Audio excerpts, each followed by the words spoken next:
Riwayat Orang Kudus 9 Januari, Santo Andreas Corsini. Santo Andreas Corsini lahir pada tanggal 30 November 1302 di kota Florence atau yang saat ini dikenal dengan nama Firenze, Italia. Ayahnya adalah Pangeran Nicola Corsini, penguasa kota Florence, dan ibunya bernama Gemma Digli Sragiabende, seorang Katolik yang saleh. Pada masa mudanya, sebagaimana anak para bangsawan di masa itu, Andreas hidup berfoya-foya dan melakukan berbagai tindakan yang tidak terpuji. Namun, tidak seperti para koleganya, Andreas beruntung karena memiliki seorang ibu yang saleh. Donna Corsini sangat sedih dengan kelakuan Andreas, dan seperti Santa Monica, ibunda Santo Agustinus, dari waktu ke waktu ia senantiasa berdoa memohon rahmat pertobatan bagi putranya. Doa tak kunjung putus yang terucap dari hati seorang ibu yang penuh cinta akhirnya berbuah rahmat luar biasa bagi putranya. Andreas bertobat dan bertekad untuk meninggalkan pola hidupnya yang lama. Tidak hanya itu, Andreas juga mengejutkan keluarganya dengan memutuskan untuk masuk biara Karmel. Pemuda bangsawan yang sebelumnya hidup berfoya-foya dalam kenikmatan duniawi, kini telah menjadi seorang biarawan Karmel yang teguh mengejar kekudusan dan hidup dalam kesalehan. Ia menerima jubah biarawan Ordo Karmel dan ditabiskan menjadi imam pada tahun 1328. Nama Andreas Corsini disebut sebagai anggota ke-18 dari 52 rahib perdana di biara Karmel Florence, Italia. Setelah pentabisannya, Imam baru Corsini dikirim untuk belajar di kota Paris dan Avignon, Prancis. Pada pertengahan April 1343, Andreas Corsini pindah ke kota Pisa karena adanya kontrak antara para religius dengan perkumpulan dari Batuci. Akan tetapi, kiprahnya di Pisa tak berlangsung lama. Setahun kemudian, pimpinan gereja dari provinsi Tuscan menunjuk Andreas Corsini sebagai konselor biara di Florence dan bagi para pemuda di sana sampai bulan Mei 1347. Oleh karena itu, Andreas pun kembali ke kota kelahirannya. Di tahun 1348, Andreas Corsini kembali ke Paris untuk menghadiri pertemuan para pemimpin biara di Metz. Ternyata di sana, dia diangkat menjadi superior pemimpin biara untuk provinsi Tuscan. Ia tidak lama memangku jabatan ini.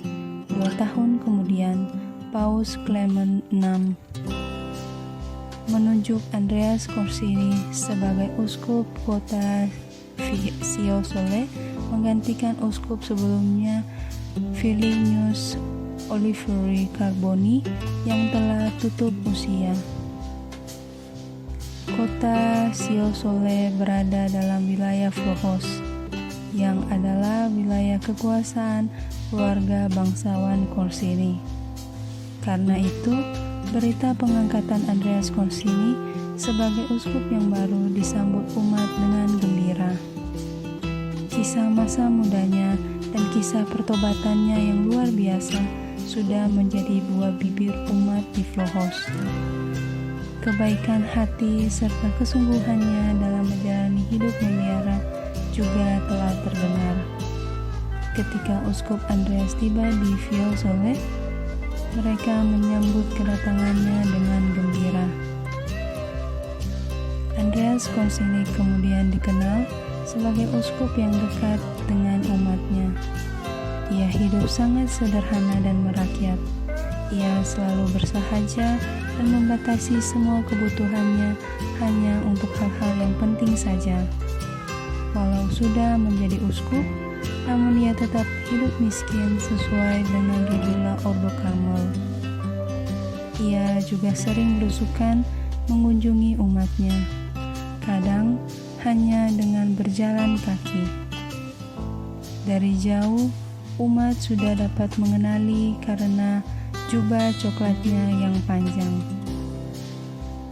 Uskup Andreas sangat peduli dengan keadaan tempat ibadah di keuskupannya.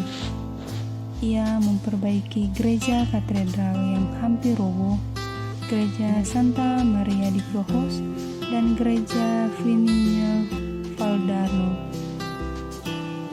Selain itu, ia juga mendirikan sebuah biara susteran untuk para biarawati Karmel. Pada tahun 1372, ia membentuk suatu lembaga persaudaraan para imam demi membantu pembinaan moral dan pendidikan bagi para imam. Di sela-sela kesibukannya, Andreas masih menyempatkan diri untuk menulis buku-buku pengajaran bagi saudara-saudaranya para biarawan Karmel.